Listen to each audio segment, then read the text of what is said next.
नमस्कार मित्रों। स्वागत है आप सभी का व्यास जी एस्ट्रोलॉजी में। अगर पहली बार आए हो तो सब्सक्राइब अवश्य करें और वीडियो पसंद आए तो लाइक करना मत भूलें। ये बोलना पड़ता है क्योंकि आप भूल जाते हो। देखिए, हमारे जीवन में तीन प्रकार की इच्छा व्यक्ति को जन्म से ही होती है। सबसे पहली इच्छा जो है वो वित्तेषणा, यानी कि धन की प्राप्ति होना। क्योंकि धन मिल जाता है तो जीवन बहुत सरल हो जाता है। सबके मन में होती ही है, वो चाहे सन्यासी हो साधु हो।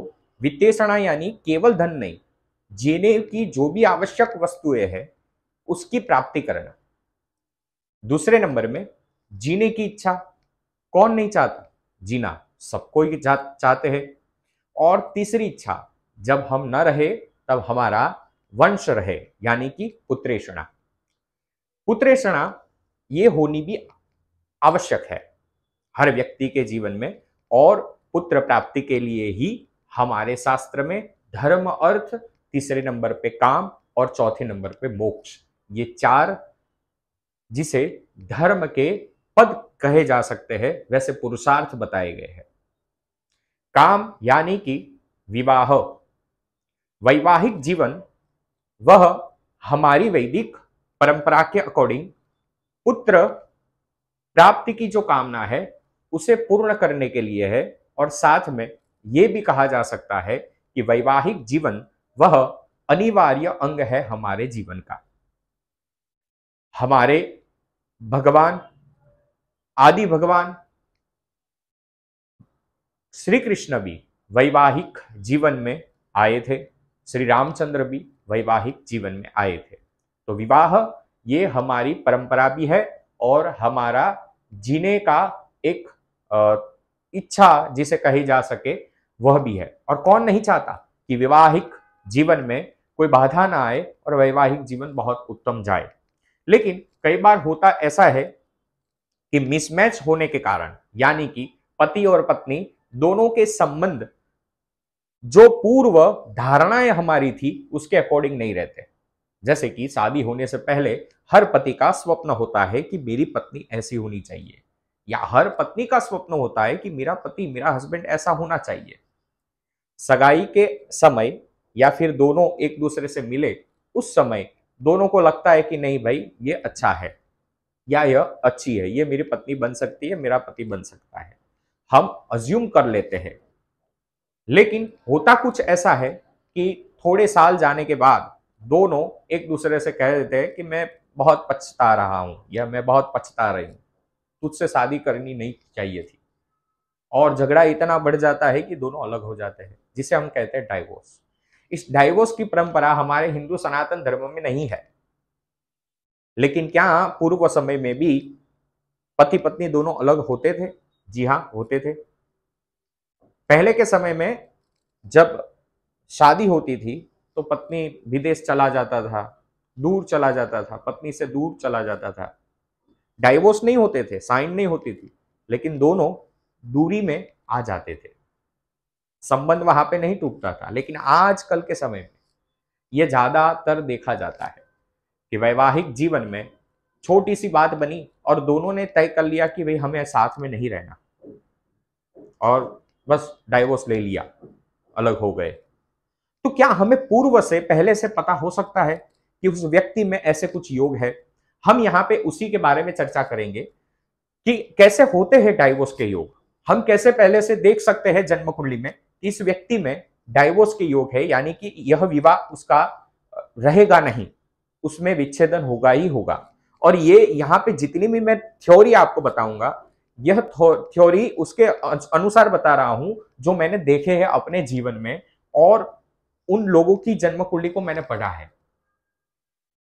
देखिए, ज्योतिष शास्त्र इट इज अ रिसर्च, मतलब ऐसा नहीं है कि ऐसा, हमारे जितने भी पुराने वीडियो है आप वो देख लीजिए, तब ज्योतिष की असली परिभाषा आपको समझ में आएगी। पास्ट में बने हुए जो भी बनाव है उसके अकॉर्डिंग, जो भी प्लैनेट्स जिस तरह मूव करते हैं उसके अकॉर्डिंग हम भविष्य में, वर्तमान में ये जान सकते हैं कि भविष्य में क्या होने वाला है। तो पास्ट के अकॉर्डिंग ही देख सकते हैं। तो जिन लोगों की जन्म कुंडली में ऐसे योग थे मैंने देखे, उसके अकॉर्डिंग मैं बात करूंगा। ठीक है, तो समझते हैं कि भाई डाइवोर्स के योग कैसे बनते हैं। सबसे पहले पाप ग्रह को आप समझ लीजिए।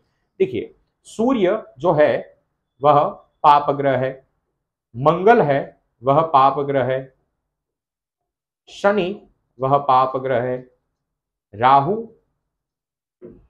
एवं केतु, ठीक है, ये 4 प्लैनेट्स जो है उसे पाप ग्रह कहा जाता है।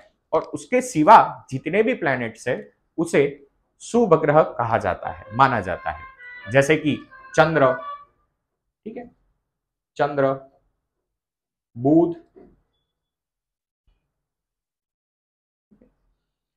गुरु, बृहस्पति, ये 3 शुभ ग्रह है। इसे शुभ ग्रहों की श्रेणी में रखा जाता है। और उसके अलावा शुक्र भी शुभ ग्रह है। सूर्य, चंद्र, मंगल, बुध, गुरु, शुक्र, शनि, राहु, केतु हो गए 9। ये शुभ है, याद रखिए, और ये पाप ग्रह है। अब समझिए कि उसके अलावा शादी करवाते कौन है, इसमें से किस ग्रह का बल अच्छा हो तो शादी होती है। तो सबसे पहले हमारे विद्वानों ने कहा है कि बृहस्पति की जिम्मेदारी होती है, अपने गुरु की जिम्मेदारी होती है कि शादी करवाए। व्यक्ति के जीवन में भी माता पिता के अलावा, यानी कि सूर्य चंद्र के अलावा, बृहस्पति की जिम्मेवारी होती है कि उसकी शादी किसी अच्छे व्यक्ति से हो। तो सबसे पहले बृहस्पति को शादी के अकॉर्डिंग, मतलब शादी करवाने का यह उत्तम ग्रह माना जाता है, या वैवाहिक जीवन अच्छा जाए उसके लिए बृहस्पति अच्छा होना अनिवार्य हो जाता है। और दूसरे नंबर पे ये भी तो एक बृहस्पति है, ये देवों के गुरु है, उसी प्रकार ये भी तो गुरु ही है लेकिन दैत्यों के, ठीक है। तो शुक्र की भी जिम्मेदारी होती है कि भाई शादी उस व्यक्ति की हो और व्यक्ति सुखी शादी में रहे। अब मान लीजिए कि किसी व्यक्ति की यह जन्म कुंडली है, यहां पे लग्न एक मैं बता देता हूं। देखिए, लग्न कोई भी हो सकता है, यहां नंबर्स कोई भी हो सकते हैं, उसके बारे में हम आगे भी चर्चा करेंगे, लेकिन शॉर्ट में वीडियो आपको चाहिए ना, इसीलिए मैं शॉर्ट में, क्योंकि आप तो हट जाते हो, ठीक है, थोड़ी बहुत मजा नहीं आई, निकल गए दूसरे वीडियो में चले गए, जाइए कोई बात नहीं, लेकिन पूरे कॉन्सेप्ट को नहीं समझेंगे उसके बगैर आपको पता चलेगा ही नहीं कि भाई सामने वाली व्यक्ति में डाइवोर्स जैसे योग है या नहीं है। ये मैं इसीलिए बता रहा हूं, जिन लोगों का अभी वैवाहिक जीवन चल रहा है वह भी देख सकते हैं, और जो लोग वैवाहिक जीवन में आए नहीं है वह अपनी तरह स्वयं ही स्वतः उस व्यक्ति की जन्म कुंडली देखकर आप बता सकते हो कि भाई नहीं, इस व्यक्ति के जीवन में डाइवोर्स के योग है। आप स्वयं ही ज्योतिष बन सकते हो, इसीलिए मैं ये सारी बातें आपसे शेयर कर रहा हूं। वरना मैं कह दूं शॉर्ट बना के तो वो भी पता चल जाए, लेकिन आपको मेथड बता रहा हूं। तो यहाँ पे मान लीजिए कि कोई भी लग्न यहाँ पे हो सकता है, मैंने यहाँ पे मेष लग्न यहाँ पे लिखा हुआ है। अब मान लीजिए कि यहाँ पे गुरु है, ठीक है, अब बृहस्पति यहाँ पे है, शादीशुदा जीवन इस व्यक्ति का बहुत ही अच्छा जाएगा, अपने पार्टनर से ईमानदार रहेंगे। लेकिन होता यह है कि यहां पे मान लीजिए केतु आ जाए तो उस व्यक्ति के जीवन में डाइवोर्स के या पति या पत्नी से, अपने पार्टनर से दूर होने के संयोग बन जाते हैं। या फिर गुरु नहीं है, शुक्र है, ठीक है, तो भी उस व्यक्ति के जीवन में प्रथम विवाह भंग होने की, यानी कि डाइवोर्स होने की संभावनाएं बढ़ जाती है, क्योंकि ये शादी ये दोनों ही करवाते हैं सप्तम भाव में केवल, और कहीं नहीं। आपको कई विद्वान तो नहीं कहा जा सकता, लेकिन अधूरा ज्ञान होने के कारण कई लोग भटकाते हैं कि भाई इस दोनों ग्रह की युति कहीं पे भी बन रही है, आपका डाइवोर्स होगा। नहीं, सप्तम भाव क्यों? क्योंकि सप्तम भाव जो है वही विवाह का है, विवाह के लिए सप्तम भाव को ही देखा जाता है। लेकिन यहां पे मान लीजिए कि मेष लग्न ही है और ये शुक्र स्वगुरु ही हो गया, यहां पे तुला राशि आ गई, ठीक है, शुक्र स्वगुरु ही हो गया, और ये बलाबल है, बलाबल यानी कि इसके अंश ज्यादा है, फिर भी ये दोनों ग्रहों की युति होने के बावजूद वह व्यक्ति का विवाह भंग नहीं होता। क्यों? क्योंकि यह बलिष्ठ है, उस घर का स्वामी बलिष्ठ है, तो विवाह भंग नहीं हो सकता। लेकिन मतभेद बहुत रहते हैं, ठीक है। जैसे शुक्र की जगह पर यहाँ पे गुरु है, ठीक है, और यहाँ पे मान लीजिए कि 9 नंबर लिखा है, यहाँ पे 3 हो जाएगा। 9 नंबर लिखा है, अब 9 नंबर में गुरु बृहस्पति स्वगुरु ही हुए, केतु के साथ होने के बावजूद उसका विवाह भंग नहीं होता।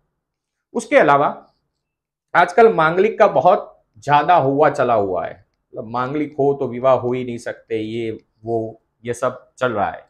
लेकिन मंगल अगर इस भाव में हो और इस भाव में 8 लिखा हो, यहां पे 2 हो जाएगा, 8 लिखा है और मंगल यहां पे है,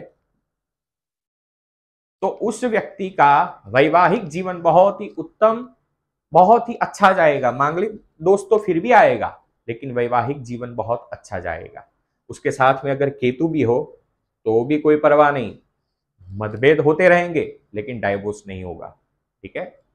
उसके अलावा और भी योग देखे गए हैं, जैसे कि तृतीय भाव में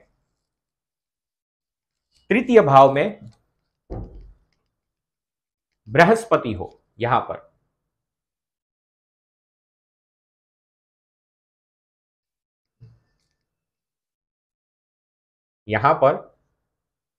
बृहस्पति हो या फिर यहां पर बृहस्पति हो और वो नीच का हो या शत्रु राशि में हो, तो उस व्यक्ति का वैवाहिक जीवन समाप्त हो सकता है। एक तीसरा योग मैं आपको बता रहा हूं कि डाइवोर्स के योग, देखिए पाप ग्रहों को मैंने इसीलिए यहां पे बता दिया।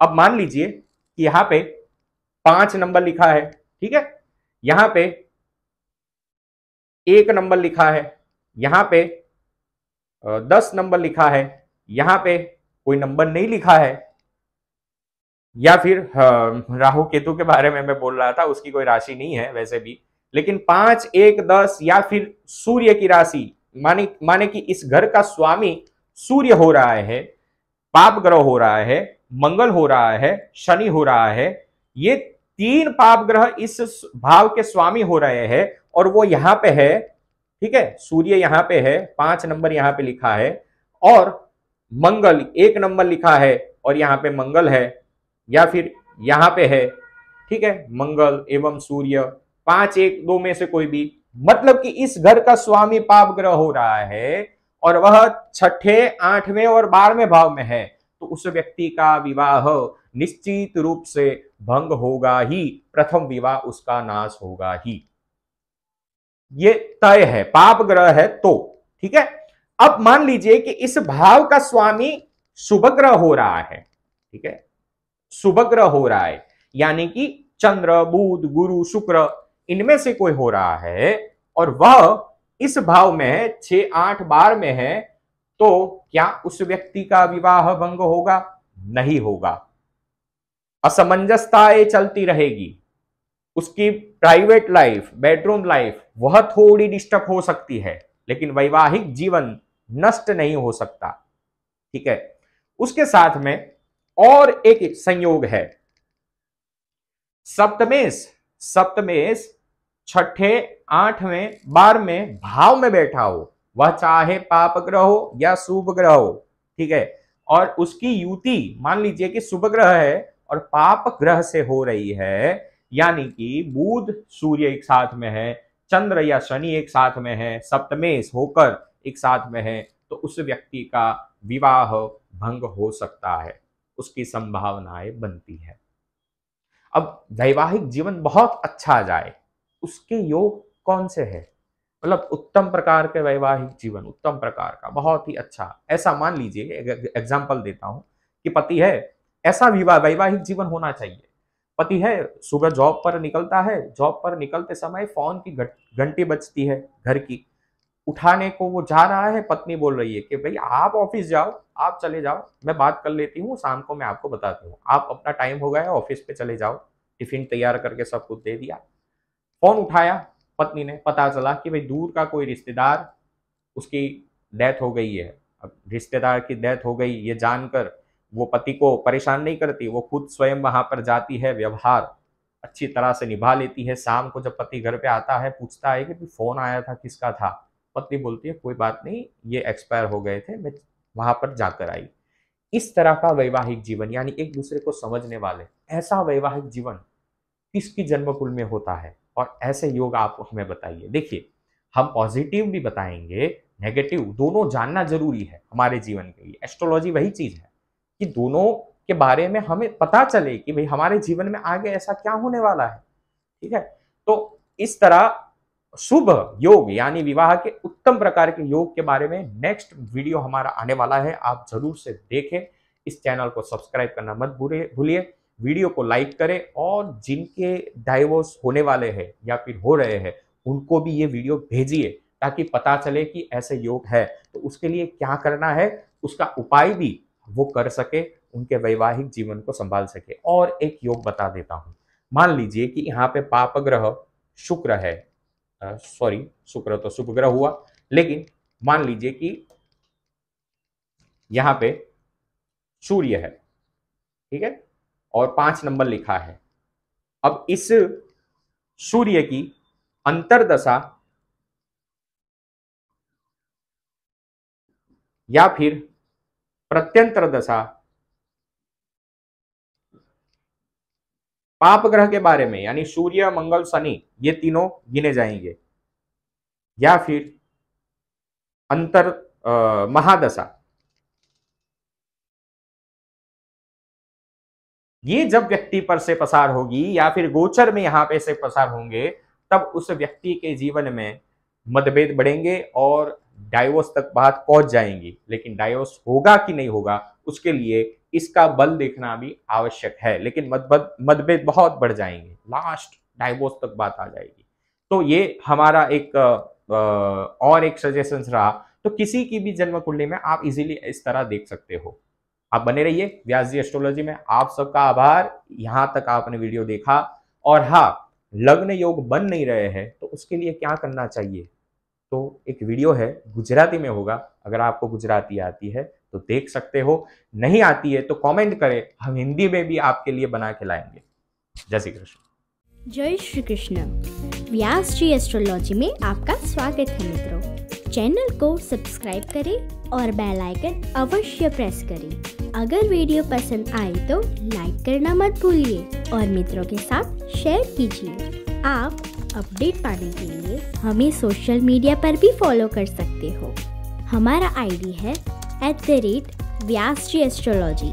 हमारी वेबसाइट www.vyasgastrology.com पर ऑनलाइन अपॉइंटमेंट बुक करके व्यास जी से मुलाकात ले सकते हैं, या फिर यहाँ दिए गए नंबर पर आप हमें संपर्क कर सकते हैं। आप सभी का धन्यवाद। जय श्री कृष्ण।